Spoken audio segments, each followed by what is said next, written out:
Concerts are more accessible now. 3, 2, 1, go.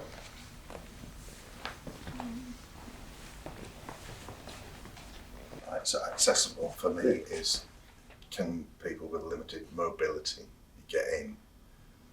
Yeah. And I think that's venues are more accessible. Venues are far more accessible, but in my personal experience, I would go strongly agree. But in a recent concert I went to, there was a queue that wrapped around the building for standing tickets that cut off the entrance for accessibility entrance. I think also accessibility is in terms of who can access it to begin with, and I think the affordability of it sort of comes into play sometimes. So that's my reasoning for not being strongly agreed. I think in terms of physically access, it's improved, but overall, not quite. I hadn't thought about that. Really. I think it's easier to get tickets. So there's more ways to get tickets now, which means people sat at home in a Ticketmaster or sat in another country can get a ticket. But so in that way, it really has improved. But I still think there's scope for improvement. Yeah. Oh, absolutely. I think in terms of affordability, it's no longer £2.50. Yes. Oh no. Yes. It's no longer cheap. Yeah, you need a fortune. But there are still people with conditions that struggle, I think. So there are people certainly with that are affected by sort of bright lights that flash and loud noises that can't go to gigs. They're relying on bands, I think, to do like an unplugged sort of thing. Yeah. And I think that doesn't happen quite as often. I think standing room only is also becoming increasingly common, or the cheaper option being standing, and I think that's sort of limiting for people who can't be stood for the duration of a concert. Like my dad won't go to concerts anymore because he knows he can't stand for the whole length. Right. Yes. Yeah. It's more common in America for standing tickets to still have seats, in rows, but a lot of people just disregard it and kind of run to the front of the stage. But in America, the standard is that there are rows of seats, but in the UK, it's more just a pit and free for all. Yeah. So some of us like that, and but I certainly am.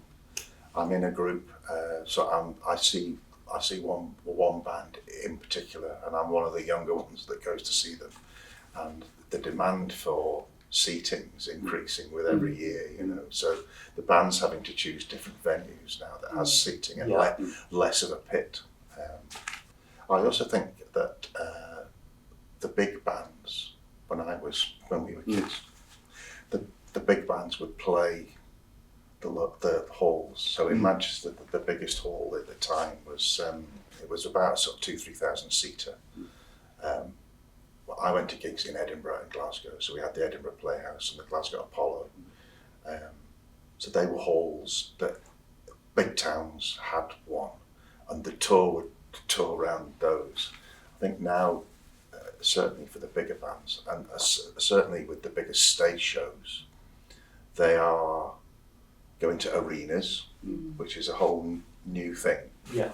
And that's because they're playing sort of 4 nights at one arena instead of 4 nights in separate towns. It starts getting expensive. If you want to go, it's very expensive to go there, but it usually means you've got to travel and you've got to pay for accommodation and your food, and then you've got to get home. So a concert can become inaccessible just because it's far away and people don't have that kind of money to get there and back. I went to see a concert in Wembley Stadium last year, and because obviously that's quite far away from here, and there wasn't a concert that was going to be nearby, I had to travel quite far away. But obviously the concert's only one night.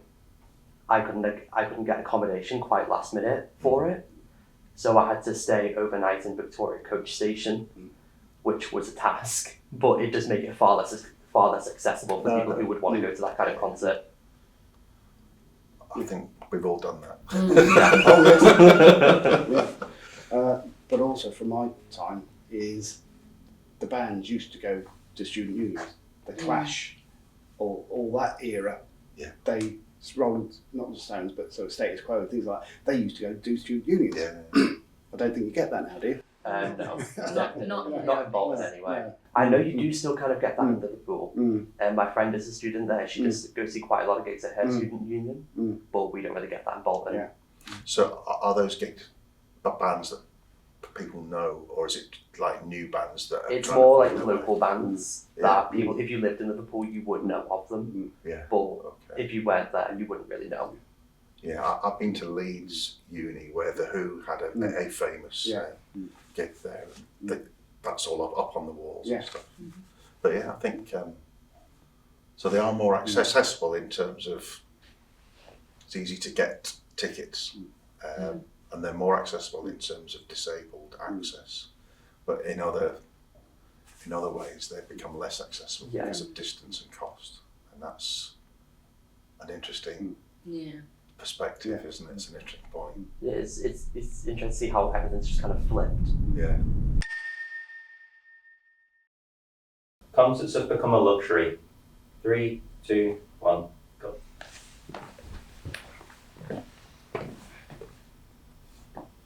For my point, it depends how you define a luxury. Is if it's something you like, then you'll save up for it. Well, we used to in the old days. So, but yes, they're getting more expensive, and trouble. Like if you're talking about that, you got Wembley, but my family in America, they saw in Seattle, they saw in Indianapolis. They moved around the country following because the younger great nephew really wanted to go. So that side. So in that way, you can say it's a luxury, but it's just how you define a luxury. Also, at a certain age that we are, it's probably not so much a luxury because we've probably got more money. But I think obviously student budget plays into that. Absolutely plays into it. Certainly compared to my student days, when I said it was tenner, £2.50, student union, it wasn't that big a deal. But now, you don't have that accessibility that we had to be able to do it and see, if they were on top of the pops, they'd be in the union, that sort of thing. Which you don't have. For younger people nowadays, it has become more of a make or break thing. I either will or will not go to this concert simply because of financial reasons. Yes. I mean, I've got a concert planned in July, and in order, because I really wanted to see this artist, I ended up getting early access tickets because that was what was available. And so I spent the extra money to get to go. And so I didn't have to spend that much if I'd have been in the queue earlier, or if I'd have, or any number of things. But I think, I mean, it's the sort of, if you really want to, you'll find a way. There. You're right. When there's a will, there's a way. And I think it helps if you've got a car now. If you've got to go somewhere to avoid paying 200 quid for a hotel and all that sort of thing. If you've got a car, that helps. So it's less of a luxury in terms of ticket. It's just things that go with it that can become luxury. But there's also, we mustn't forget how accessible, and we've talked about this in the last question. It's actually quite easy to go and see the live music. You don't actually need to pay. There's a lot of pubs have somebody on a Friday night. And what I've found, especially the last 5 or 6 years, is that there's a tribute act scene that's going on, which you might not be aware of or don't know about yet, but the bands that we went to see in caravan parks, and I think that's that sort of thing. There was a Bon Jovi tribute. I think that was the last one I saw. And they can be really good. They are. I've started to go to them a lot more than your ordinary gigs, let's just say. So I'm no longer coming to the Apollo in Manchester particularly. I'm going to, there's a pub in Blackpool that has a regular sort of thing. It's either free or sort of £5 to get in, and for a couple of hours I can relive my youth for a £5. So, and you can tell that the guys on stage, they're all fans. They play really well, they sing really well, and you shut your eyes and you could be there. You're way back. So in terms of it being a luxury, there are ways around it. if we use Bon Jovi as the example, I saw Bon Jovi when they were a support act, Yeah. and I then saw them on their first tour. Now I go to see the tribute act for a £5, and you know what? It's the same. Yeah. It's not quite the same, but it's the same Yeah. music, and it just takes you back. So there's definitely two sides to this one. And also the venues can have an impact on that. It might seem all like a luxury. So I'm going to see Kenny Chesney in the Sphere in Las Vegas. Mm. But when you buy tickets, you can, and there's, that was about £300, $500. But for $700, which seems a lot of money, you get the ticket to the Sphere and 2 nights in the Palazzo. And normally the Palazzo Hotel is $300 a night. So they can sort of, that's still a luxury, but you've got, because when last year we were there, we saw the Grateful Dead were playing. And I was trying to work out what all these Asian hippies in tie-dyed t-shirts and wander around the hotel. So it's all, again, it's how it works. But yeah, certainly if you're standard ones, say, I like Garth Brooks, saw Garth Brooks in London in the 80s. Could have seen him in Vegas, but I didn't want to pay £300 for that there. And the other tour was like Taylor Swift, but I wasn't paying that money. No. Yeah. I could afford it. For my Taylor Swift tickets, I got 4 tickets and I paid £125 for each ticket. Right. So overall, I think I spent about at least Yeah. £400, £500. Yeah. So is that a lot in terms of what the other gigs charge? Oh yeah, absolutely. When I saw Conan Gray, Could tickets be were like more. £40 each for Conan Gray. Oh, right, okay. So granted, in the future, those ticket sales will probably go up as it becomes more popular. Yeah. Because I saw Taylor Swift in Wembley Stadium. I saw Conan Gray in the Manchester Apollo. Yeah. Right. Very different stadium. Yeah. Very different venues, Different venue. different availability, different access. But Yeah. you can see where I'm going. It is a luxury because there's now this pressure on the younger community that you must go see this artist. You must go see live music if you like the artist. Otherwise, you're missing out. You're not a true fan. Yeah. Things like that.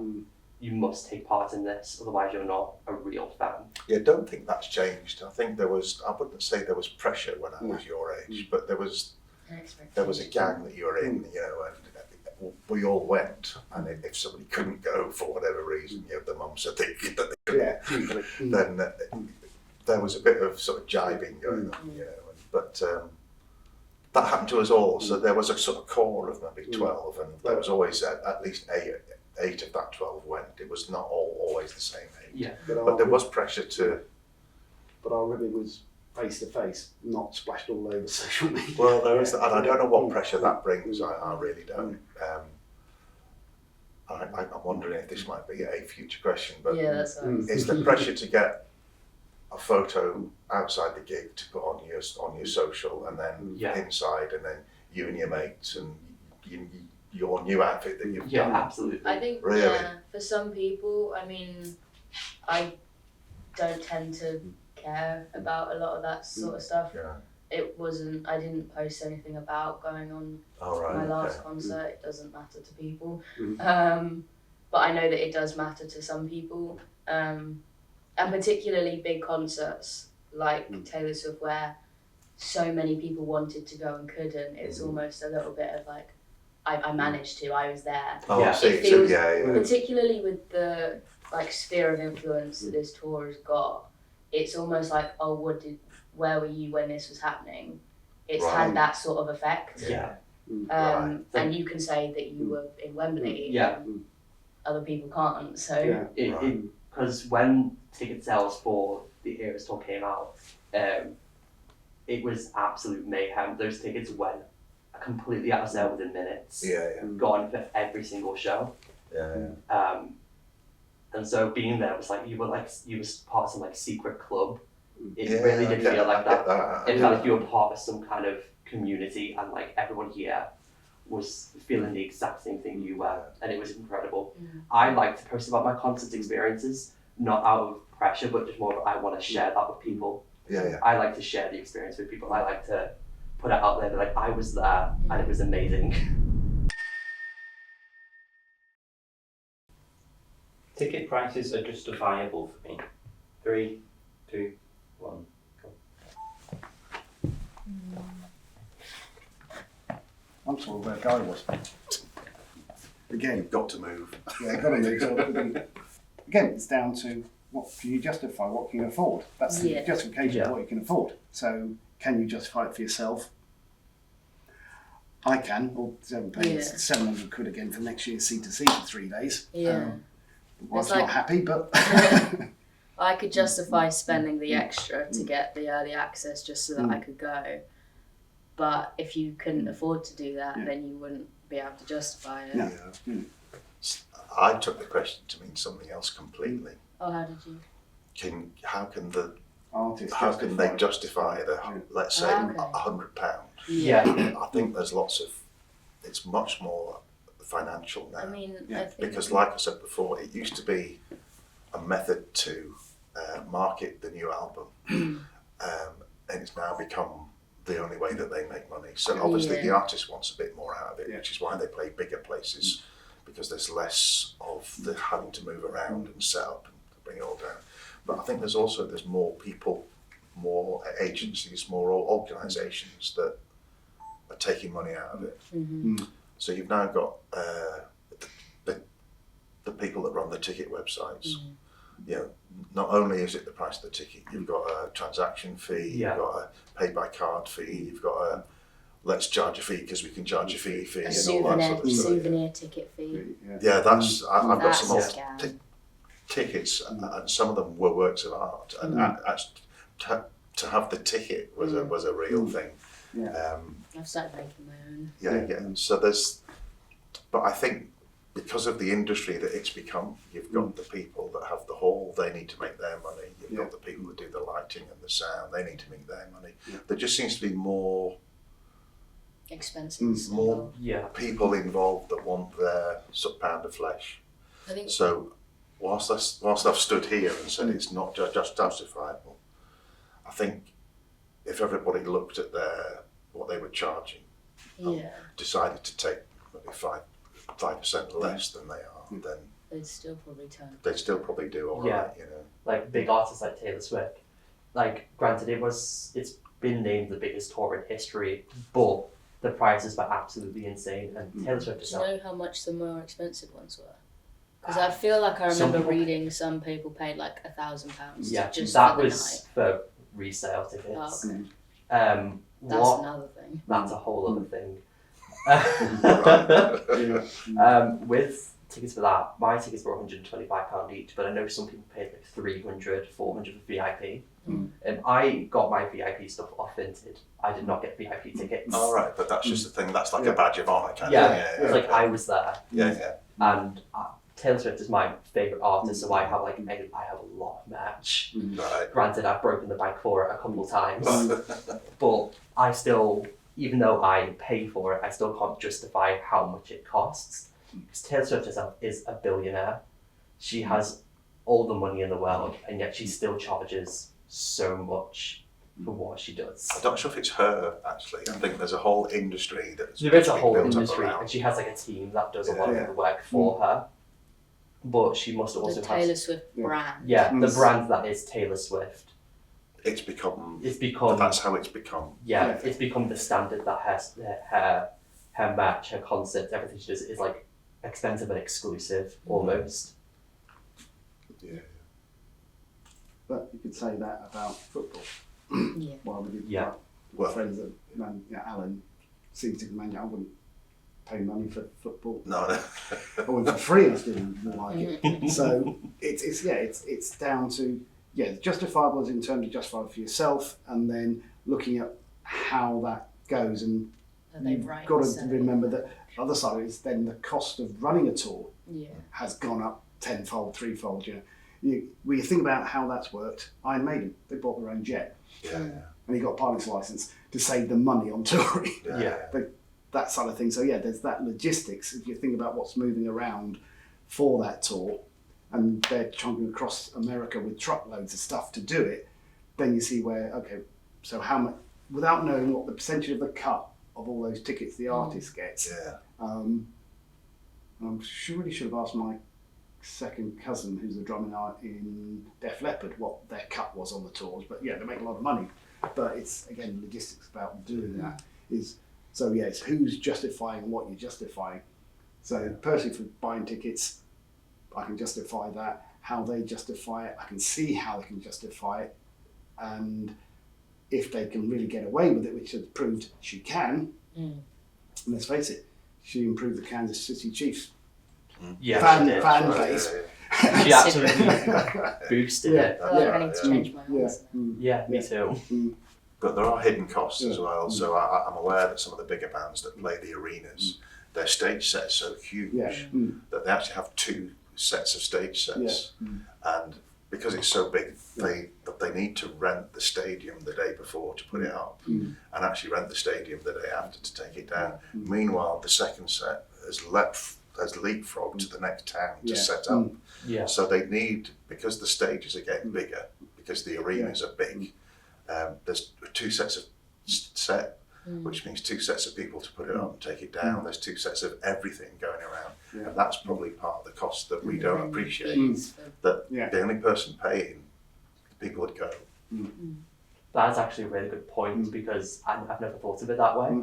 Because I know when I went, because the Aerosol was this big thing on social media, people would follow Taylor Swift around the country with like updates, like what's she doing right now, like what's the team doing. They've been like spotted setting things up like a few days before the concert in the stadiums and stuff like that. But the stage was like, it stretched almost the entire space of the floor seats. And mainly the floor seats were just the size of the stage because it was just so massive that it took days to set up and days to take down. There were rumours that there was 2 separate stages so that obviously they could take it to the next stop They sort of before leapfrog around. Yeah. But the only person that pays for that, the only community that's putting money in is us. Yeah. So if we want to see an act that's got a big stage set, we have kind of got to pay for it. Yeah. And I think if you think that's reasonable, then the ticket price becomes justifiable. If you think it's a bit too much, really, I'd be quite happy to see Taylor Swift play here. You know, then it's not just if that's as far as you can take it. But there's 2 sides to that as well. Pre-sales are a crucial part of getting a ticket. 3, 2, 1.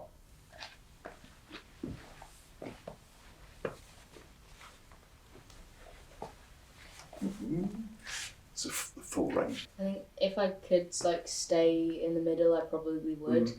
The only way I've been able to get my tickets in the past is by pre-sale. But I think if you were committed enough to trying on the day, that you'd probably be able to, for the most part, manage.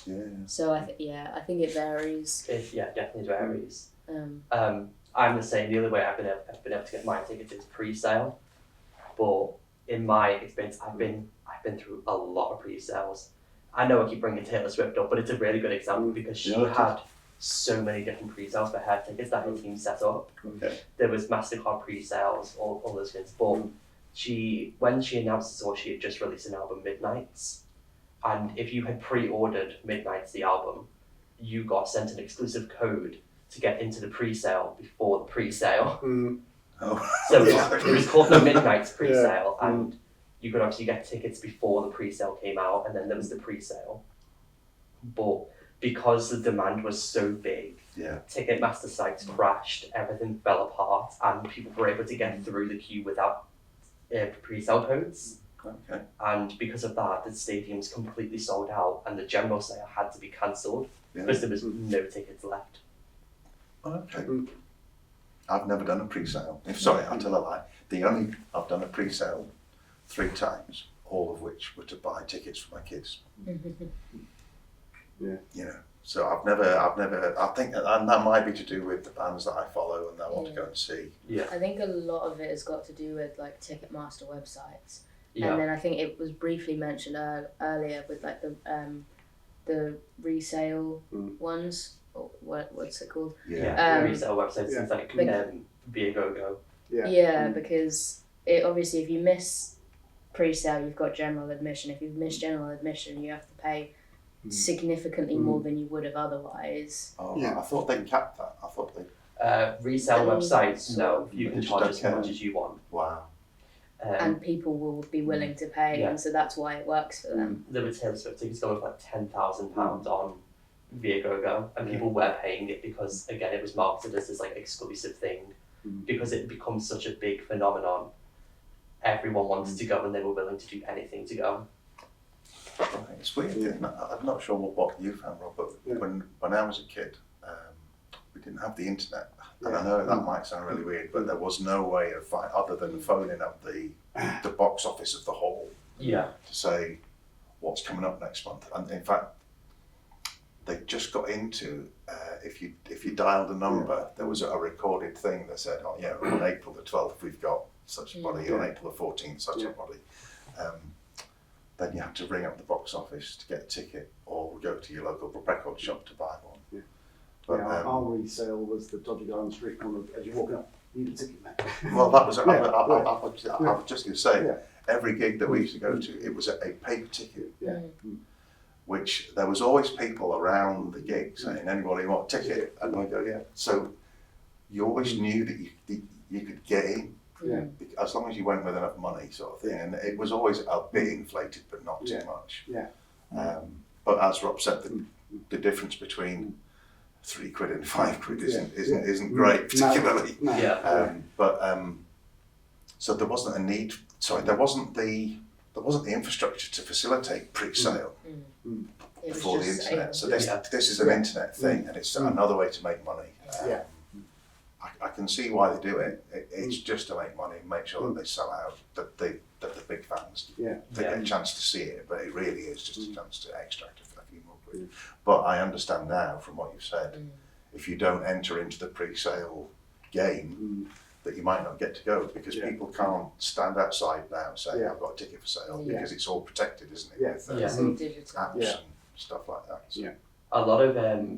A lot of concerts actually don't allow ticket transfers until about the week before the concert. Right. Because I know my friend couldn't go to the Eras tour anymore, and she wanted me to sell the ticket and give her back the money, but it actually wouldn't allow me to get rid of the tickets until a few days before the concert. Okay. And at that point, it's like too short notice to ask someone I know, it's like, hey, do you want to come all the way to London with me to go see Taylor Swift? Oh, I see, right, yeah. Yeah, and the way it was, I couldn't sell individual tickets. If I had pressed sell, it would have gotten rid of all of my tickets. Oh. Yeah. So I would have had to find someone to go with me. I did in the end, but it makes that extra bit harder. Yeah. So I think if we use the same analogy, if I bought 4 tickets for a gig back in the day and 3 of us went, you'd know kind of that you'd be able to stand on the corner and go, I've got spare tickets, everybody got 5. Yeah. So the whole pre-sale thing isn't something that I grew up with. No. And A, we didn't have the technology, but B, you could buy tickets outside. Yeah. I think The it is only just- pre-sale thing that sort of existed, if you knew somebody in the band and they gave you Well, tickets for the show. there was Yeah, that as there was well. that. So you knew somebody, you knew the roadie, or that, or you like my wife's cousin was an A&R, so he was an A&R from Michael Ball and all that lot. Yeah. So he used to get the tickets Yeah. early because he got them. Yeah. Next one. The resale market is ruining concerts. 3, 2, 1. I'm still in the middle. Yeah, I mean, I wouldn't say that it's ruining the concert, because you still would get the same enjoyment out of it Yeah. that you would have any other way. It's just the amount that they get like marked up Yeah. is ridiculous, and there's no need for it, because Yeah. even if you take out all of the money that goes to the artist and the crew that put on the show, a large portion of that will end up going to the website that are reselling it. Yeah. So But even if you bought resale tickets, you're still going to have a good time. And I think it's back to where we were with the first question. I think is if you're gonna go, you're gonna go at any cost. Yeah. And actually, even if you're bitter about the amount that you've paid and you've had to miss out on you'll other just make things, it worthwhile. Exactly. the actual day that you go in, it's like, It makes it that much more enjoyable. Yeah. I does think, it? Yeah, because if you spend so much money, you're going to make the absolute most of it. Oh, You're gonna- I've never thought about that. You're going to do whatever you can to make sure that day is perfect. Yeah. For me, if I've never actually got, tell a lie, I've gotten one set of tickets off resale, but it was before concert tickets were like marked up so much on resale. I went to see Phoebe Bridges in 2021 or 2022, one of them. But those tickets only cost about £30 on resale. Right. But if that was today, it would have cost me hundreds Wow. at least. Yeah. Even in such a short time, Exactly. they go up. Interesting. I think part of that would also be because that example, she is more popular now than she was Exactly. Yeah. 3-4 years Yeah. ago. Yeah.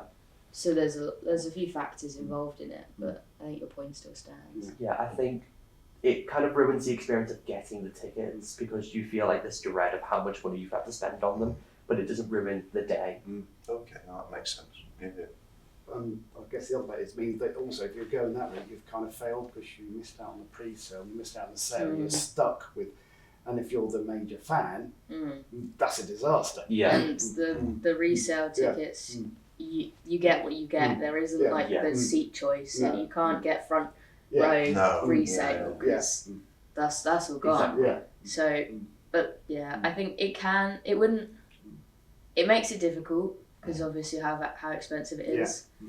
But like we've all said, you're going to enjoy it regardless of how much you spend. And even with the really big bands, there were still always tickets available just before and on the day. You know, even with the Stones and even with Fleetwood Mac, you could still get tickets on the, there wasn't this, they've all gone. Even, and think they're how big they were, Pink Floyd, you could always still get tickets. Now it's... So do you think that's part of what we spoke about before, where bands that we would now consider to be mega global bands, that they play the Manchester Apollo, then the next day they play Leeds, then the next day they play Newcastle, next month. So, but then they'd also do Wembley and they'd also do the big arenas. But people wouldn't have to travel so far. So the demand for tickets, instead of being the whole of the UK, was Manchester and around about, because the people that lived in Leeds were going to go to Leeds. So there's less. I think world tours have also played a lot into that. I went to see Imagine Dragons a few years ago. Okay. And they're an American band, and they had one English date. Yeah. So they had gone all over America, probably visited each state at least once, sort of thing. Yeah. They went to a few different places in Europe, and they went to Milton Keynes in the entirety of the UK. Yeah. So anyone from here who wanted to see Imagine Dragons had to go to Milton Keynes, regardless of whether you're from Land's End or John O'Groats. You're still going to the same point. A lot of the time with resale, this actually kind of plays into what I said last time. You can't get the tickets sent to you until like very close to the concert date because a lot of them it won't allow you to transfer them. Yeah. And that leads up to a lot of people to get scammed for buying resale tickets. You buy it and then you just kind of have to pin your hopes and dreams that you get sent this ticket by the time the concert happens. And if you don't, you don't. Yeah. Right, okay. Is that from resale sites? resale sites? Yeah. So the stress of it can impact the lead up to the concert. Yeah. Right, so that nervousness of, will Actually, it be a scam or not? See, that's an internet thing. Yes, it is. And it's also, whilst when we were younger going to concert with, I'm not going, I'm a little bit, there was none of that, pressure that you really, you're going to miss out. And you're missed out. I'll see them again. It's not like they're not going to tour again. Just go see them next time. That's such a major event. They're like, I didn't see Garth Brooks in Ireland, but I'd seen him before. So I kind of knew what the show was going to be. Yeah. And that side, and the same thing, know what the songs, I know what the show's going to be. It's like doing, why I like the country thing is they bring everybody into one place, they move them around the country, so they're coming to us. And that's even, the big stuff. But you've got all the little bands, all the one people. So I was trying to get a guy called Travis Bolt, he's from Texas, and he was on the us, we met in the hotel bar, and we just got chatting. And now he's going up the ranks in country in America. So that's the sort of way you see, the smaller venues, like I saw Martina McBride in, I can't remember, the little venue off Oxford Street. It was about this big. And she was still fairly big then in America, but not here.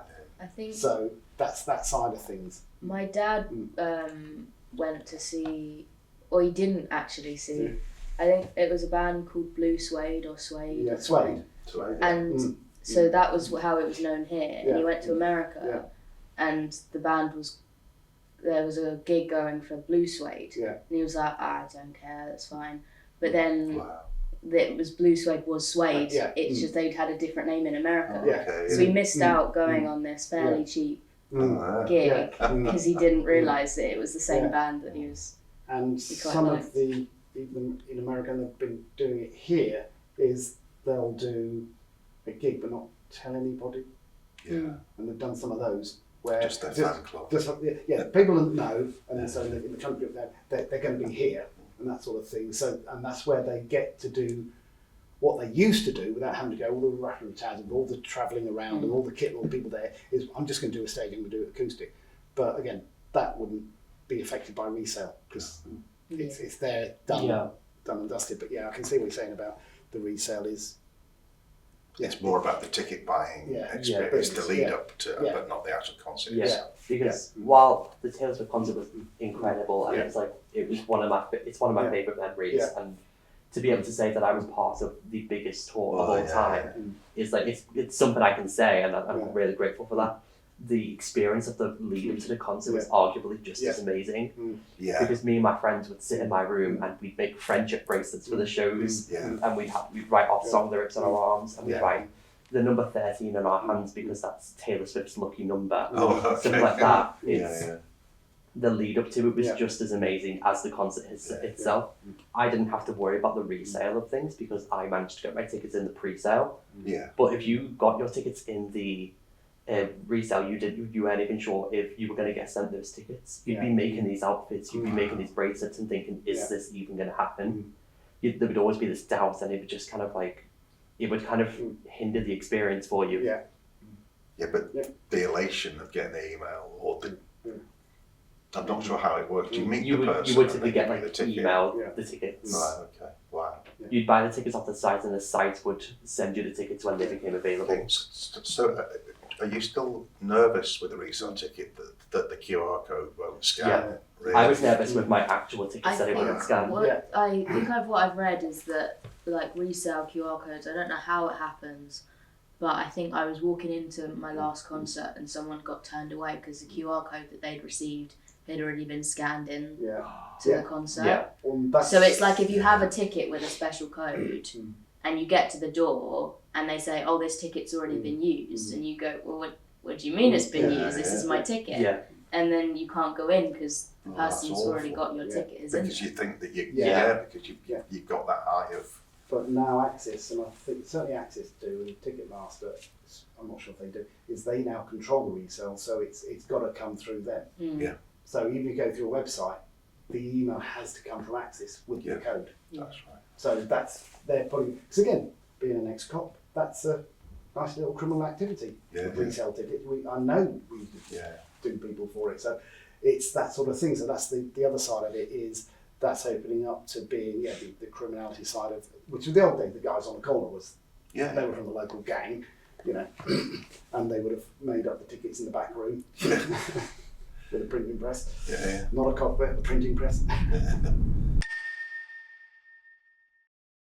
Social media and the internet has affected my concert experience.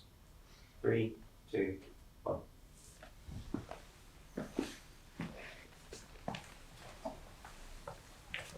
I'm going to go over here because it's how you define affected Definitely positively, because I was able to share that experience with like a million other people on social media. They were all experiencing the same thing, and I feel it made the concert experience far more enjoyable for me. It's interesting. I don't take pictures at concerts, because I really don't like the people that do. But having said that, conversely, I like going home and a couple of days later, there's loads of pictures from the concert that I went to. So it's one of these. I think in terms of social media, like you mentioned the friendship bracelets before. Like a lot of concerts that I'm aware of at the moment, there'll be a thing that you agree to do on your night. So one of the concerts I went to, it was talked about on social media that during a song called Orange Juice, everyone would hold up like an orange light or so Oh, they'd okay. cover their torch with orange, like sweet wrapper, Yeah, or yeah, hold yeah. up orange on their phone screen, so that when the artist is stood on stage, This they happens. see all of this Yeah. orange light. That's Yeah. brilliant. And I think it happens quite a lot, and different people do it differently, and it's like a community agreement Yeah. that you're going to do this to further show support of the artist and their art. All right. And sometimes they do get quite emotional about it. They realise the reach that their music has got, Yeah. even though they're on this sold out arena.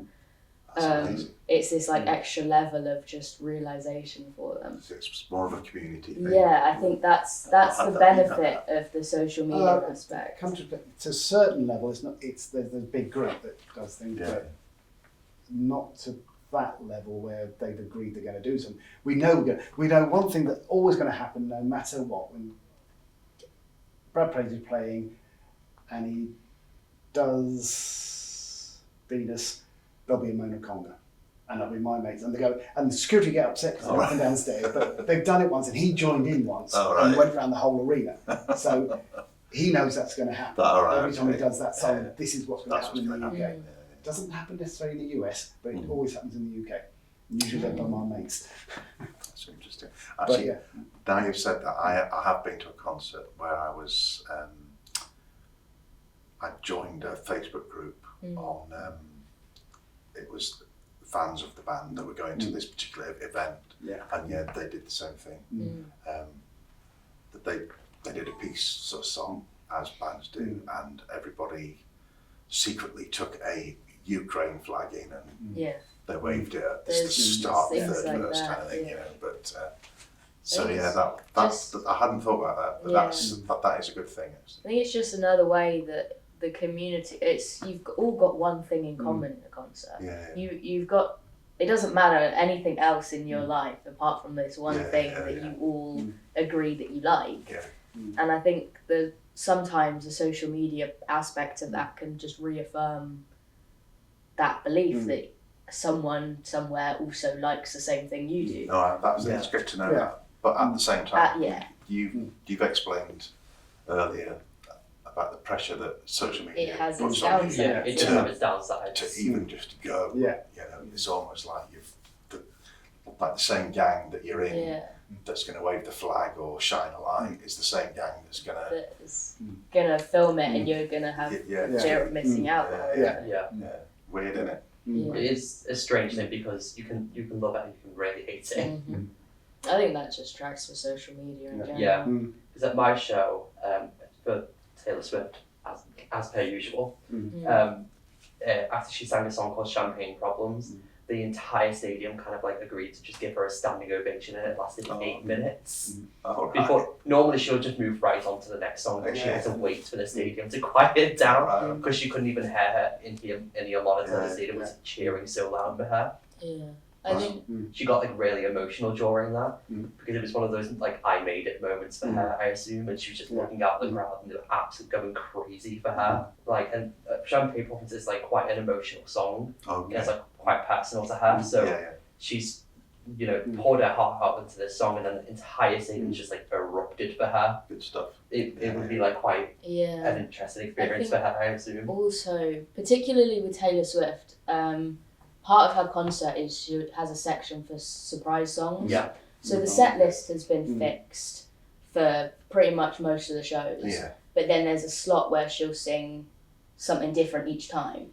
Oh, that's good. And so it was like she was going through a list of all of the songs. And you'd see the song that you wanted to hear go by and you'd miss it. And so then you get jealous of the people who were on the night that you heard that song. And there's a lot of expectation for that. But I think that's also carried over into seeing other artists. You now expect that of other people because she's done it. Or at least some people on social media. A lot of artists have now carried on this like surprise song tradition.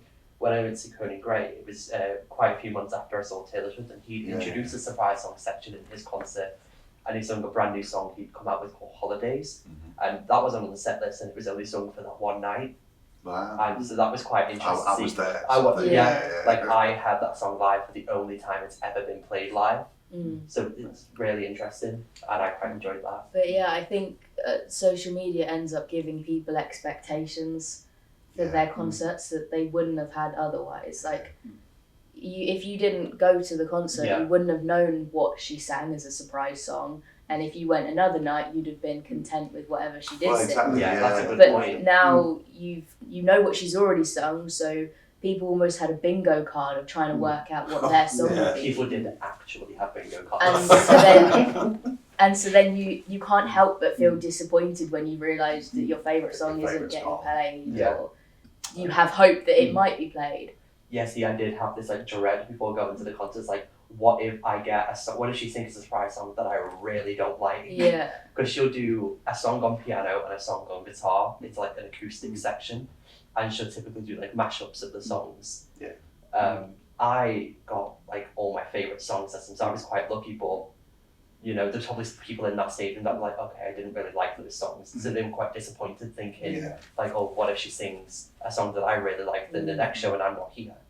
Another thing on that sort of same line is a lot of people bring out other artists as like a surprise guest. Use That Country does it all the time. It's a common thing. It's on all of them. But then with social media, you see, that night got this guest. So, who are we gonna get?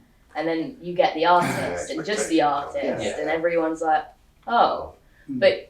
You shouldn't be like that. You still got to see your favourite artist perform. Exactly. And you get, like, to see this example, Shabuzi. Not many, he's a big black guy. More rap than country, but it does country.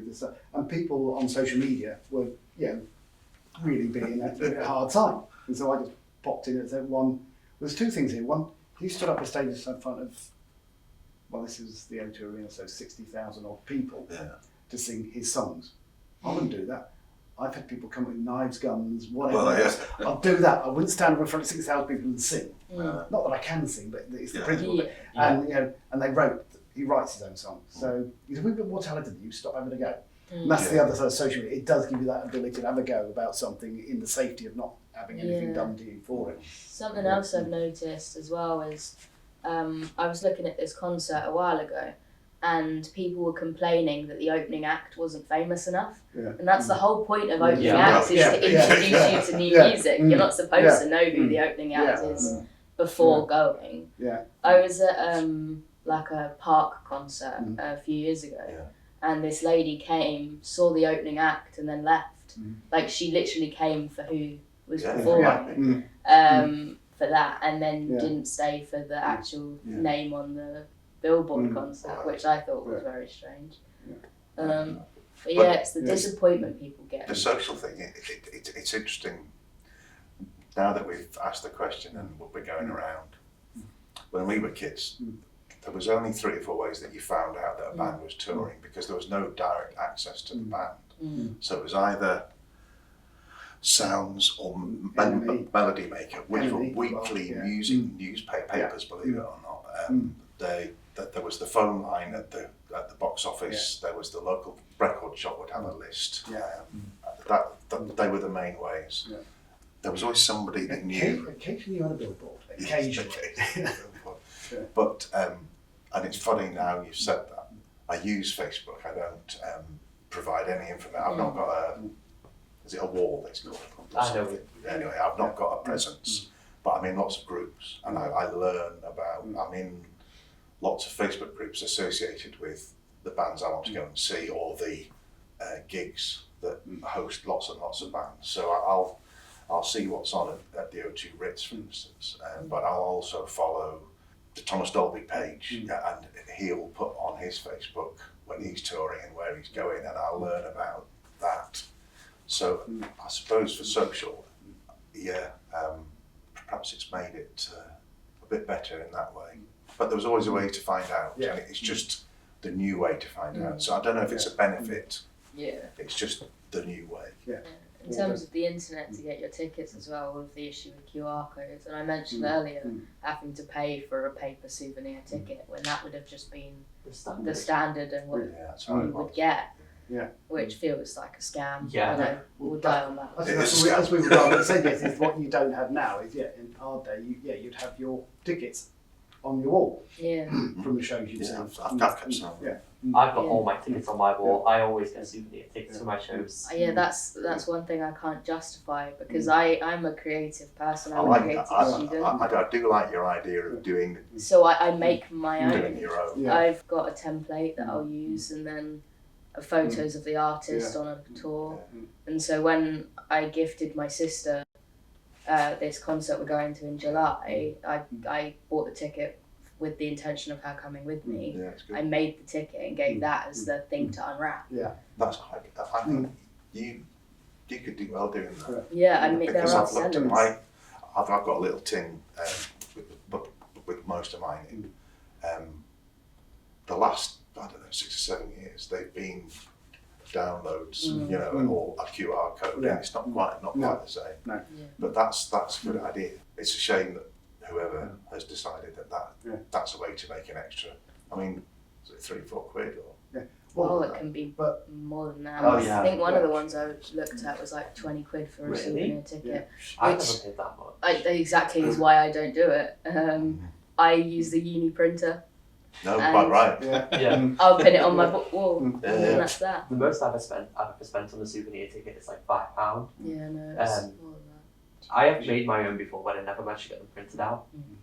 So if you put like the venue and the date Yeah. and the seat Yeah. that you had and Yeah, all that, that's so quite smart actually. I the- think I might do that. When I made the one that I've got, you only had the artist, like the location, the date, and then the guest appearance of who was Yeah. going on Yeah. tour with that person. Since then, the extra names have been released of who else is going to be there.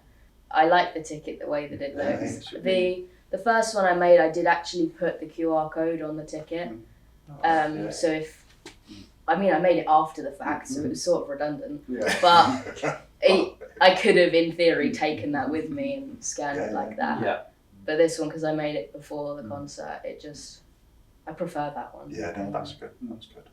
Yeah. I think people do have a business of doing that, Yeah. Oh yeah, they definitely do. and you can be more personal than the Ticketmaster souvenir.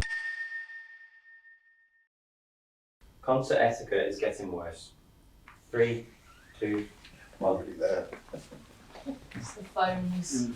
It's the seeing the artist and having to watch them It's through in the middle somebody's again. phone screen. Yeah, That's all I have to say on the matter. because I record my concerts, but I keep my phone like here. I don't raise my hands all the way up to block other people's view.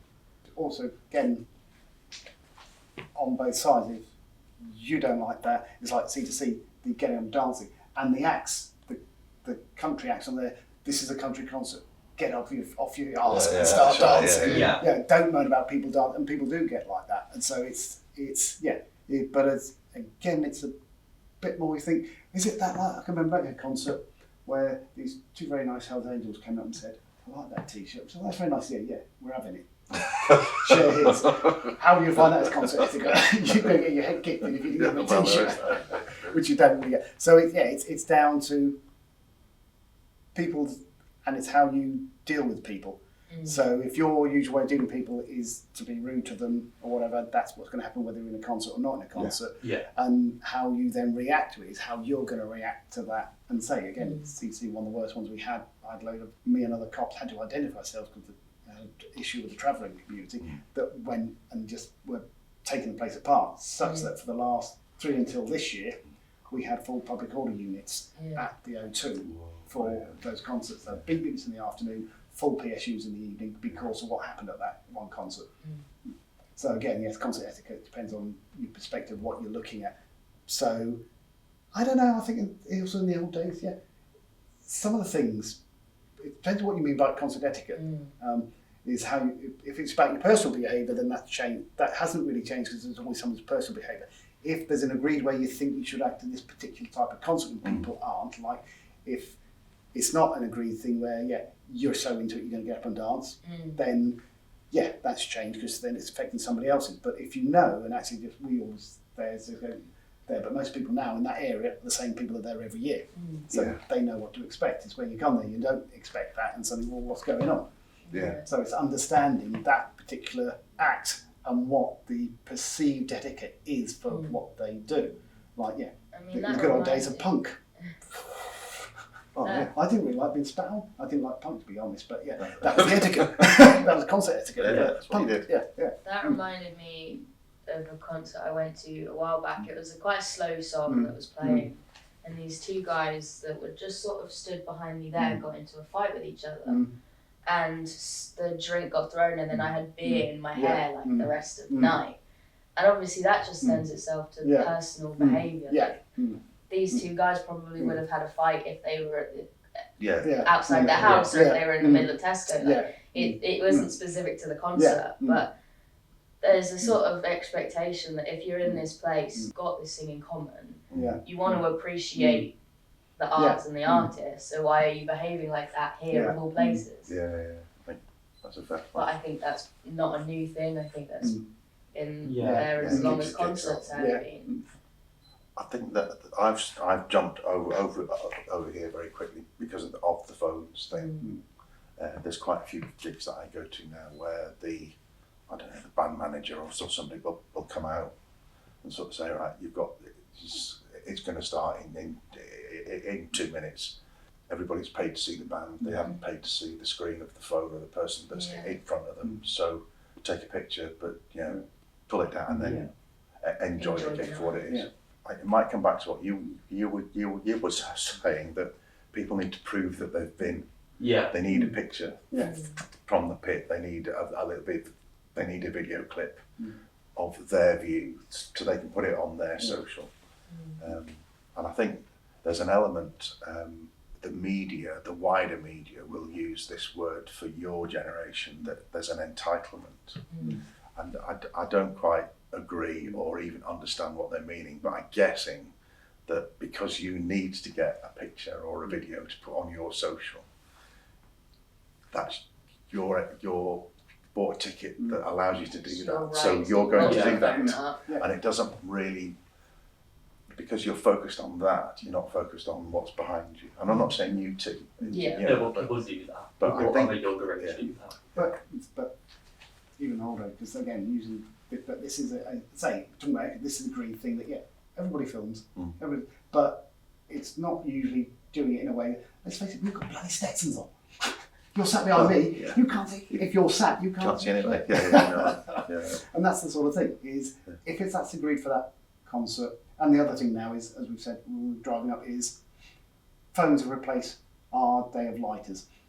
Because they always say, turn your phone on, turn your light on. Yeah, that's right. And that's like, whereas we used to burn the place down to put a light on. Even when you didn't smoke, you had to bring a light to a concert with you just in case they wanted to see a flame. But etiquette is all down to what's perceived for that one, and then your personal judgment. So I might step back to maybe here instead of Yeah, there. yeah. I would attend multiple dates for the same tour. 3, 2, 1.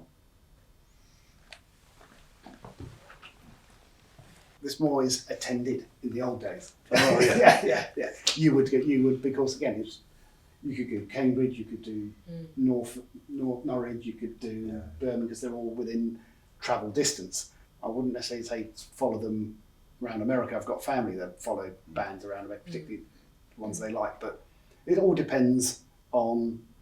We go back to the cost. If it's really horrendously expensive, you're not going to do it. But in the old days, you did, because you'd actually be a bit like this guy Travis, our mate. So you just follow your mates around. Because again, when they were smaller, building up, they built up this following, and so you'd go around with them because it was just driving around the country. But as you go wider and bigger, then it's going to get expensive. For me, I would attend the same concert multiple times, because with this new trend of like surprise songs, surprise traditions at concerts, every night is unique, and I would want to be able to experience like as many versions of that night as I could. Oh, right. I see your point. I think, like you say, a lot of the time the concert is the same, even on the same tour. I was originally on the sort of disagree, because I can't personally justify the expenses involved with that. Like I said, for the Imagine Dragons, if I went on another night, I'd have to leave the country. And for some people, I would do that. But if I'm already seeing them in England, then it's just the personal justification for everything involved with that, which says Well, disagree. that's why I'm here. Is I've done it, but now I also don't have the time to do it. Yeah, that's why I'm like sort that of as well. Yeah. I've floating in between. So my best worst went to see Iron Maiden on 6 consecutive nights in 1980. Weird, I don't know when it was. Yeah. 2 nights in Glasgow, 2 nights in Edinburgh, 2 nights in Newcastle, which was just epic. I was knackered by the end of it. But it got a bit samey. I don't have the memory. I've got the memory of some of it, but I couldn't tell you whether it was the Glasgow Apollo or the Edinburgh Playhouse. It's all merged into one. But there's a new phenomenon as well. One of the bands that I follow quite closely is a band called Marillion. They don't really tour in the sense of they release sort of 20 dates around the UK, but they do weekends where they play 3 nights in the same place. Each night's a different set, and it's a chance. For, we were talking about the community before. It's a chance for the community to get together for a weekend, and the UK ones tend to be in Leicester on the late May bank holiday weekend. And it's great because you can walk around Leicester and you see folk with t-shirts on, and you can stop and have a beer and have a chat, and then you know all that sort of thing. And the band they walk around town, so you can get things sort of signed and out. So that's not quite the same. It's seeing the band on consecutive nights, but it's a different set, which is really, really nice. I think one of the other things, particularly with the really, really popular ones, is that if somebody's going on like half of the tour, like they can afford to be there for nights after nights after night, and then other people who couldn't go once, it's obviously that's just sort of the way it is. There's nothing you can do about it. Some people can afford to keep buying some tickets, some people just didn't make the cut the first time. I think it just is sort of. It is. That is what it is. I know that'll change because there'll be moments in your life when you'll be able to afford to do that. And you will. And then you'll get a bit older, and then you'll think, why am I spending money doing this? And then you'll go to see them once, and it'll be special again. And it depends how deep you sort of get into certain bands. Even if they don't change the set, it's never the same show. Not Exactly. Because they're human. They forget bits. I've seen that in many shows. Oh. I've forgotten the words. I'm sure I knew the words, but I've forgotten the words. Anyway, I'll just have a lip and break off. The last one I went to, a guy in the audience had a sign that said like, "Can I play with you?" And so he got up on stage in the O2 in London and played part like the backing guitar for this this artist for a song that wasn't supposed to be on the set list. So obviously for that guy that was incredible. That's never happening to him again. No. The skeptic in me wonders if it was staged, but I do think it was very. It seemed very genuine. I've seen clips of Foo Fighters doing that with little kids. Yeah. And that's really cute. And I just that's another element. All her concerts, and they get a small girl with a cowboy hat out on the stage. Oh, do they? She does that and all her stuff. Super duper. It's just another element of just showing that no concert is the same. Because one show there will be a guy with a sign, and another there won't. With Taylor Swift, there was an entire game that was made called Mastermind, because she's got a song called Mastermind. Right. And people made an app called Swift Alert, and it would give you updates throughout the show of like the outfit she was wearing for what era she was in. Because the Eras tour was essentially a tour for every single album she's ever put out. Right. So she had a set for each album. So for all 11 of her albums, she had a set for each one, a It was a different 3-hour outfit. show. Was it? It was a 3.5 hour long show. 3.5 hours. No intermission. And the transition between eras was like about 30 seconds. So she would have to do a costume change like that before she's back out on stage. Oh, okay. And it was quite an interactive show. Right. For her album Red, during that set, she would sing a song called 22, quite like a popular mainstream song, but she would walk to the front of the stage and she wore like a little like hat that she would take off and give it to a random member of the audience. So that became like the 22 hat kid, and then they would be like up front and centre for the rest of the show. they would be at the front of the stage. They'd bring some random person, maybe from the nosebleeds or Yeah. the back of the stage, and bring them to the front, like give them the hands, like let them give Taylor Swift a hug, and then she'd carry on with the show, and they would be able to stay at the front. I think as well with shows that are that big, if you see it once, you might miss things. Yeah, So getting the opportunity to see it I multiple thought of it that way, times, actually. you can focus on different yeah, movie, even if it is like you say exactly the same show, even though it wouldn't be.